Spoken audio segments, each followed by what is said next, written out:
شکریہ جی. بات کی جائے سبی میں اشیاء خوردنوش کی قیمتوں کی تو سبی میں مہنگائی کا ایجنٹ بے قابو ہو گیا ہے. اشیاء خوردنوش کی قیمتوں میں بے تحاشا اضافہ کر دیا گیا ہے.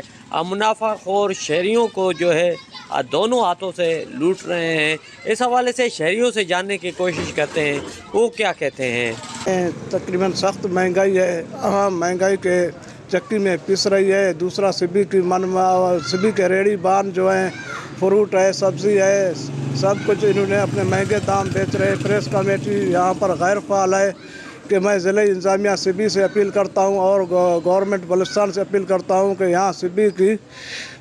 یہاں جو سبی کی پریس کمیٹی ہے اس کو فعال کیا جائے اور وہ جو ہے نا وہاں بازار میں اپنا دورہ کرے.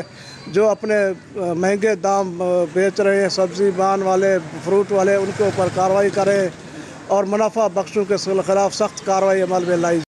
یہاں یہ تو سبی میں اس ٹائم ایک تو غریب عوام ہے، یہاں مشکل سے جاڑی ملتی ہے، اس کا گزارا نہیں ہو رہا. ایک غریب آدمی کی جاڑی 600-700 روپے میں کیسے گزارا کرے گا؟ جس کے بچوں کی تعلیم دے، مکان کا کرایہ دے، بجلی کا بل دے، کیا کیا کرے؟ لوگ خودکشی پہ تیار ہو گئے ہیں. میں تو کہتا ہوں گورنمنٹ پاکستان کو اور مرکز کو کہ خدا را کچھ رحم کیجیے، غریبوں پر رحم کیجیے.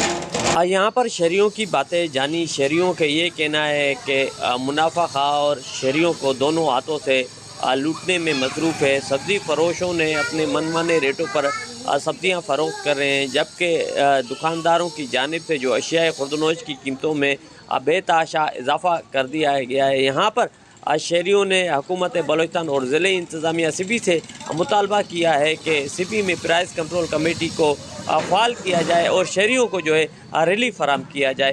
کیمرہ ٹیم کے ساتھ رپورٹر ظہور مکسی، ساتھی رپورٹر یار علی کے ساتھ واش نیوز سبی.